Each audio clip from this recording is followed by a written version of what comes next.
Takes Ritter to the end zone, looking for Pierce. Did he hang on? Yes. Touchdown.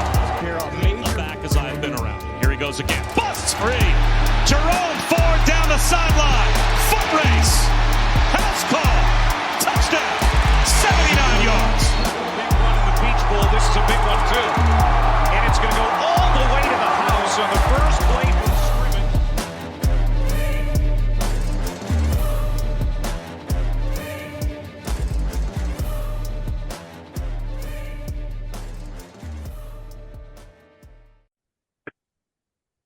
Bearcat Blitz on the Believe Network. I'm your host, Russ Heltman, joined by my co-host, Neil Meyer.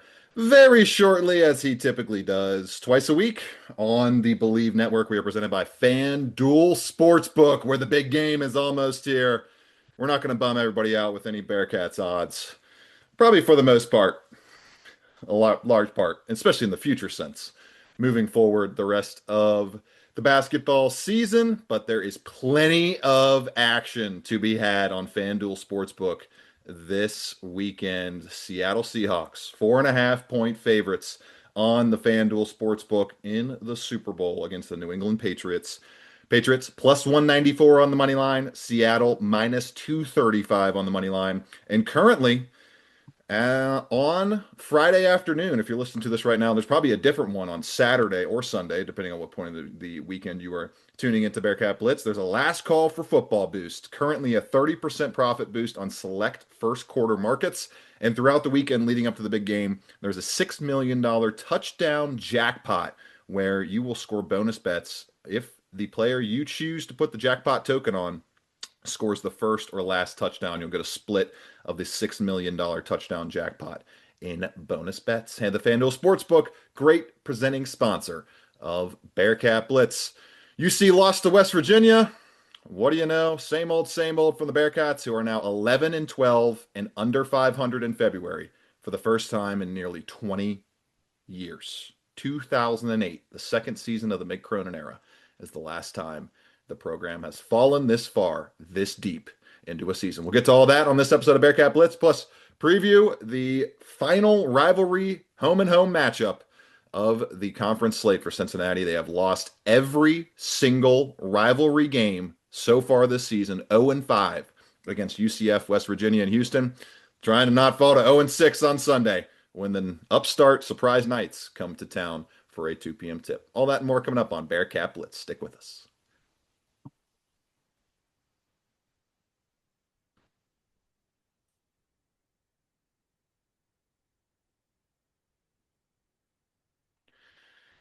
Neil,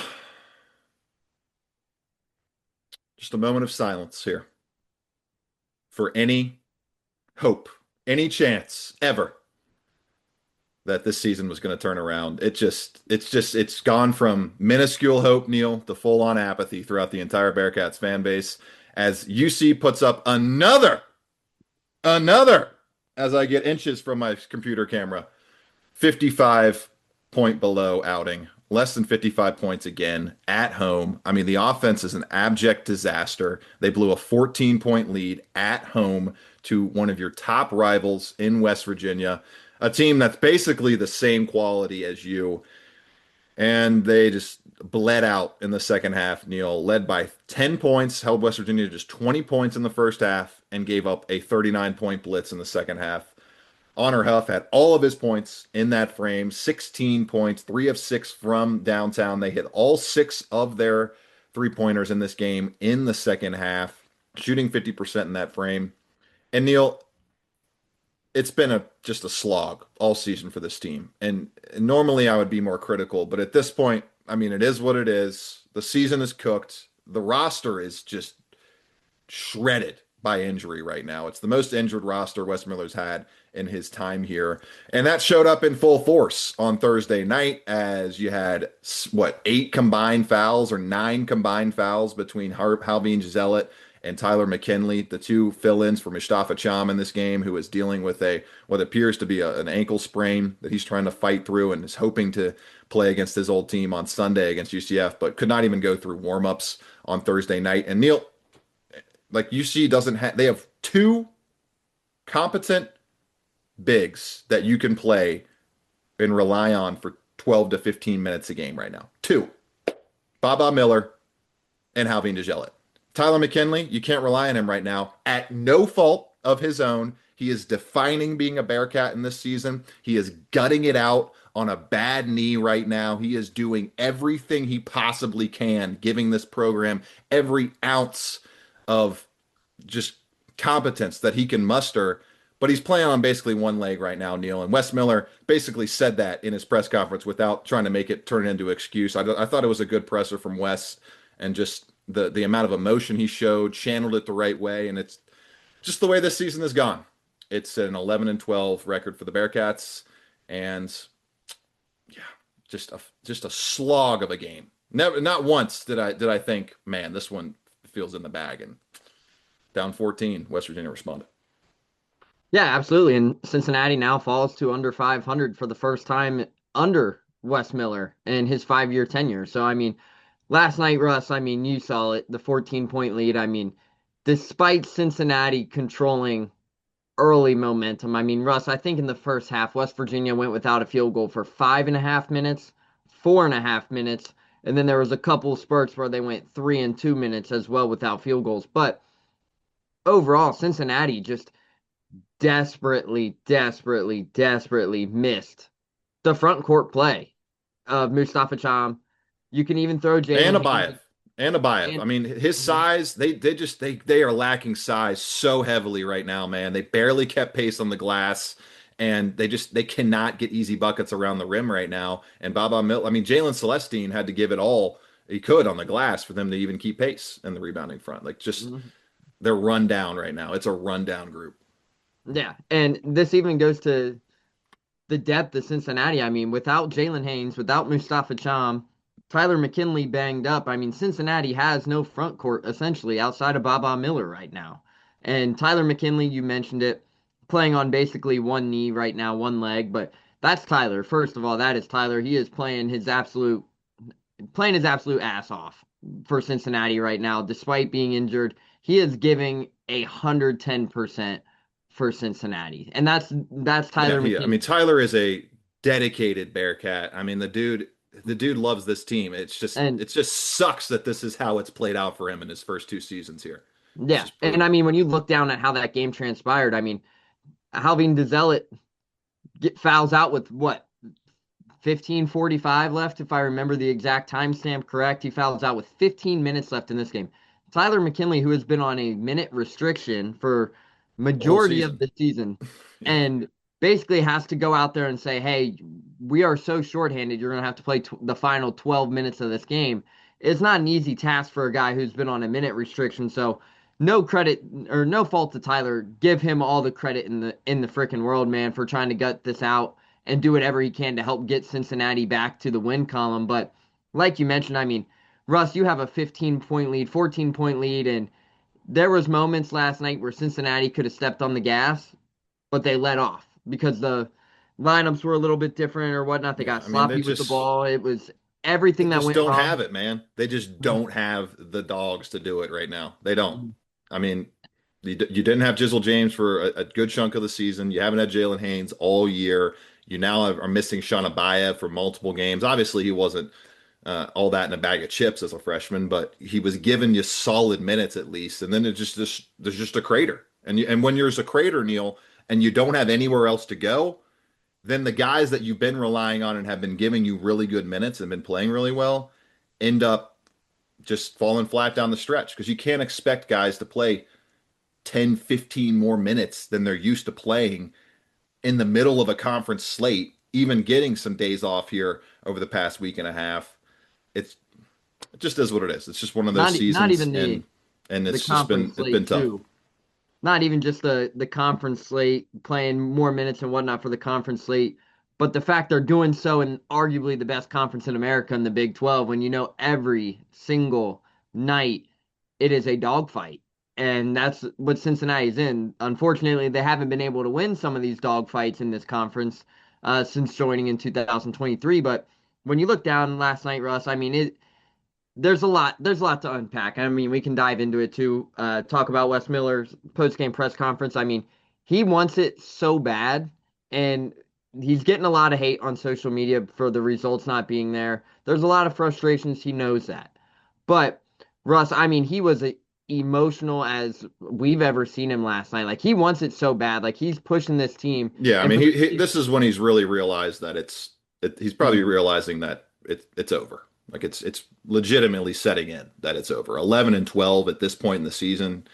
I mean, I like Wes is a great guy. Seems like a really great guy. I mean, the way he supported our colleague Chad Brendel through the Mhm. passing of his wife, the way, I mean, just it always has been a stand-up guy. But you got to win at the bottom. It's just the bottom line at a program like Cincinnati, and Wes knows that full force. I mean, he knows that better than anybody, and he made that clear last night with how emotional he got. Yeah, and for people wondering too, like Wes is a fantastic guy. The staff is fantastic people.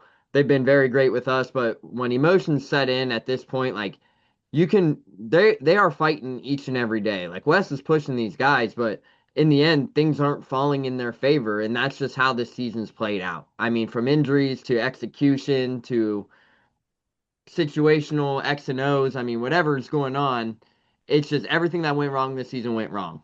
And Wes is kind of knowing that they're trying to find ways to maybe try to find ways to put together something productive down the final back end of this season. But Russ, I mean, to see him emotional like that, like it hurt me because we have a great relationship with him. He's been fantastic with us, but he comes from North Carolina. He wants it just as bad as these fans do. And he made it clear last night. But for to go on a 3 minute spiel where I'm sure people have now kind of seen the post game conversation in the locker room, for him to kind of come out and say that was powerful because he didn't have to give a response to those fans, but he did in that moment. He said, "Hey, you guys deserve to be frustrated," but he also made it clear that something that might have gotten said back there, nobody caught the full exchange, but something must have been said to kind of provoke that conversation to where he made the line and said, "Hey, I want this for you guys. I'm frustrated too. I understand your fans' frustration, but I'm a human too." Like you can see the outside noise is kind of starting to get to him a little bit per se, and that's the things you don't like to see on the personal aspect of this industry. But for Wes, I mean, to go on that 2 minute spiel there in the post game press conference basically saying he knows Cincinnati has a higher standard. He appreciates all the support. The results on the court have not been okay. We have to play better down the stretch. That is what you want in a coach. And people might say it's a little too late, but Wes is really trying to advocate here for this program, and he's really trying to get this thing back on the right track in the back half of the season. So to see him emotional and upset like that, like you never want to see that, but he understands that the reality might be setting in. Yeah, I think the fan base is apathetic, but Wes Miller is he's still grinding, still trying to earn his paycheck to the fullest extent every day and trying to put his team in the best position to win. But I mean, like last night, like it was just a perfect example, Neil, of like down the stretch, 20 seconds left. He's telling his team, Not go the up foul. close, don't foul, tight defense, man to man. I'm sitting on press row. I can understand what he's motioning to Yeah, do. Like me and you we had don't probably the play clearest college row of it. basketball. We aren't in practice every day, and we could understand what he was saying. And what did his players do? They immediately went and fouled. Hmm. So it's just been that kind of season. There's been some kind of And Russ, just that's inability to execute for some reason in almost every single and that crunch time situation. that's a great point to note too, because Russ, this is not the first time a situation like that has happened this season for Cincinnati. I mean, we saw it a couple Yeah. games ago. I even pointed it out on my Twitter. I was like, Wes was as the play was going down, I was like, Wes is saying, "Don't foul, don't foul, don't foul." And then they do the exact opposite. And I mean, his look said it all after that foul last night. I mean, on all fours, slamming his fists on the court, he was like, "What are we doing here, guys? Like, Yeah. you got to understand the situation." But for Wes, I mean, he's out there grinding. He's going to try to get this team into the best position to win the final few games of the season and try to steer this thing into a positive direction towards the back half. But you can definitely see the reality is starting to settle in, and you hate to see it. You really hate to see it, unfortunately, because of the person he is. Just not enough bodies to be able to withstand a really gritty, slowed down West Virginia defensive kind of laden team. And I mean, Jizzle James, 18 points, yes. 4 of 6 from three. That was very good to see. But just still too many inefficient shots. 7 of 16 from the field. 5 of 9 shooting from Baba Miller. He was a ghost in the second half. 0 for 3 from the field, only 5 points. And just it seemed, Neil, like it started, like the fatigue to me seemed like it started to set in for Baba there. Not an Mhm. excuse, obviously, just it's a reason. There's reasons these things are happening. And then, I mean, Neil, they can't even, if Jordy Rodriguez can't get on the floor in Thursday night's game, he ain't getting on the floor against anybody the rest of the year, in my opinion. I mean, he has been the worst player on the roster, has the worst box plus minus on the entire team, minus 2.7 this year. 6'6", a forward that they desperately needed size out of that position, and anybody to give Tyler McKinley a breather. I mean, he's either dealing with an injury himself, he's not on the injury report, so it's just to me is a lack of ability to execute, and that was a complete miss in the recruiting ranks on Jordy Rodriguez, and it's a small reason, but a reason why they lost again to West Virginia in the 2025-26 season. 54 points for the Bearcats, Neil. 36%. I was like, is 36% shooting? That's got to be one of the three worst field goal marks of the entire season, right? No, it's not. Only in the bottom five. There have been four other games where they have shot worse than that. And Neil, it's just a bad team. It's a bad offensive team, and it's an offensive team that no one should expect to improve, especially with this injury issue they're going with right now. 323rd, Neil, after last night in effective field goal percentage this season. 48.6%. The next closest Big 12 team in effective field goal percentage is TCU at 196th. It's just it's impossible to make the math work when you play that bad offensively and cannot put the ball through the hoop. Quick break and a quick preview of the UCF matchup after this on Bearcat Blitz. Stick with us as we are presented by FanDuel Sportsbook, and make sure to head there if you want to bet on the big game this coming weekend, the Super Bowl. As I mentioned earlier in the show, there's a last call for football, 30% boost on FanDuel and select first quarter markets on Friday. Maybe there'll be something else on Saturday. I don't know. And they haven't tuned me in to what the next slate of boosts is going to be. But the big jackpot, the $6 billion jackpot, will be available up until kickoff on Sunday night between Seattle and New England. If your player that you put the jackpot token onto scores the first or last touchdown, you get a share of the $6 million bonus bet jackpot. Seattle, a 4.5-point favorite on the FanDuel Sportsbook, minus 112 on that betting line, and minus 235 overall to lift the Lombardi Trophy this coming Sunday night. Stick with us as we get to a quick break here on Bearcat Blitz, presented by FanDuel Sportsbook.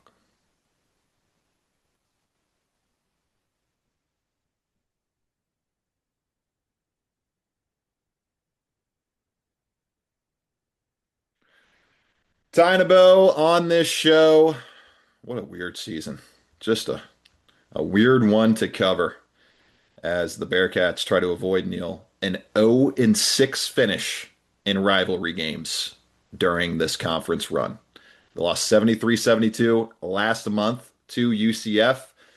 And Neil, I mean, I said it was going to be a short preview because to me, if Mustafa Cham does not play in this game, then UC will not win this basketball game. And even if Cham does play, I would be stunned if it's at a 100% level. I would be stunned if it's at a full minute allotment. So I still think it's going to be very difficult to take out a UCF team that analytically the models are favoring Cincinnati. But Neil, the analytic models favored Cincinnati on Thursday night. And then the Bearcats posted 54 points. So the game is played on the floor and especially played with the bodies that you have available to you. And that's going to be huge in this game for Cincinnati because Mustafa Cham, 24 points, 5 rebounds, was basically a third of the offense the last time Cincinnati played UCF down in Florida. Looking at some deeper numbers here, Cincinnati obviously under 500 for the first time since February 2008.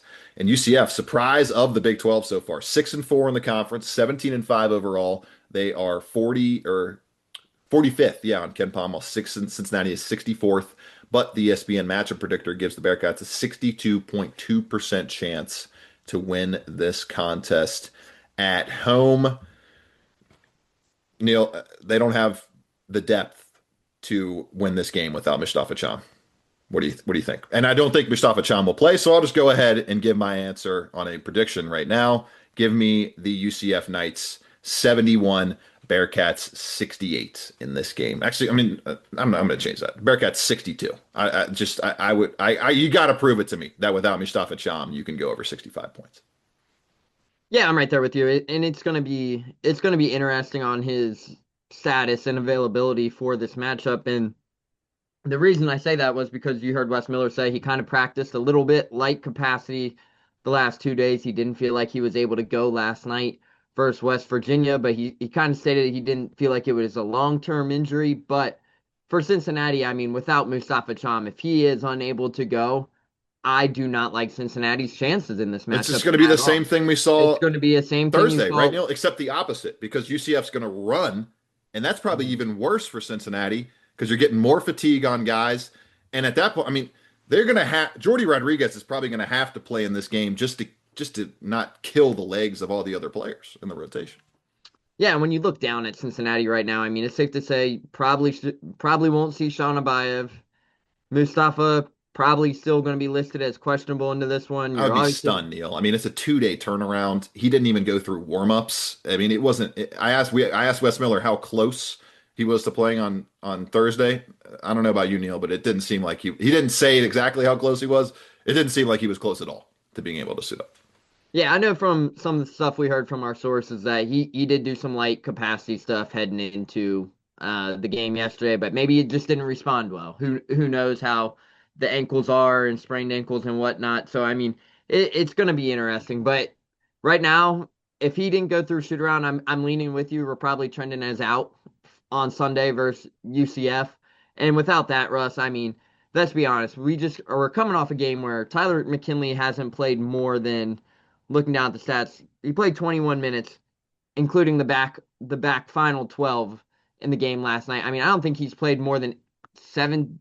Yeah, like how minutes. is his knee? How is that knee going to respond to that many minutes? Yes, correct, and that's what I was about to hint at. It's going to be interesting to see how does he respond to that. I mean, Cincinnati's front court is depleted as all right now. They have two guys, Baba and Halveen.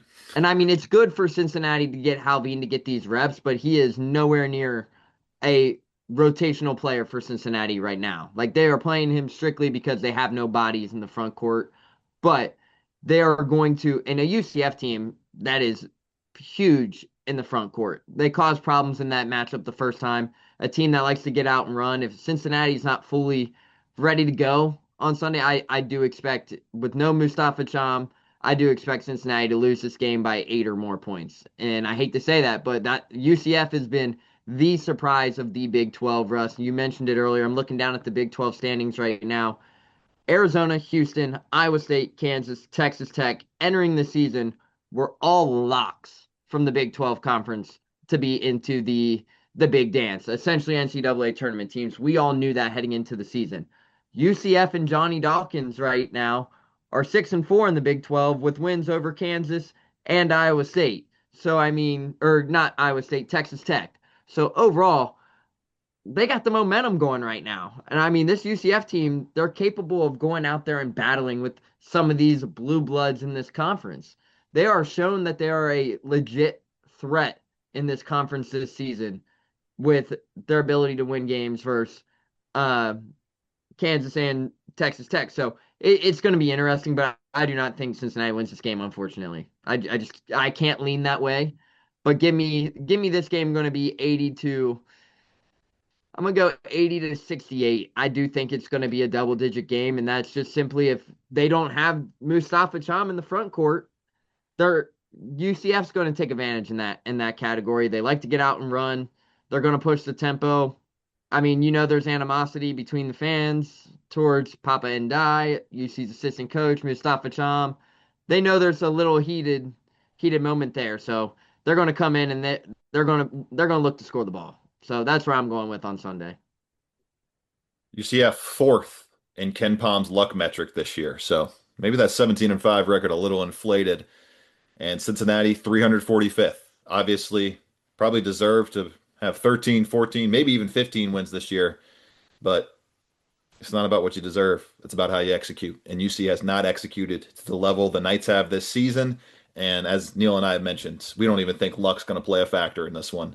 We see a pretty clear win for the UCF Knights, especially if Mustafa Cham cannot go in this game. A UCF Knights team that I mentioned the 323rd effective field goal mark for UC this season.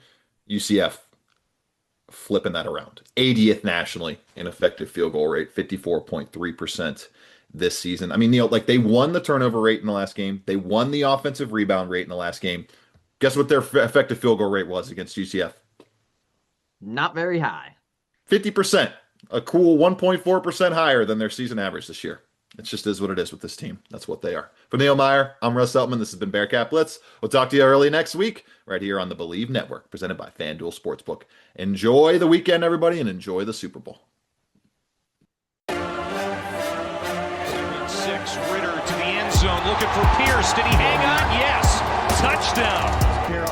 Back as I've been around. Here he goes again. Busts free. Jerome Ford down the sideline. Foot race. House call. Touchdown. 79 yards. Big one in the Peach Bowl. This is a big one, too. And it's going to go all the way to the house on the first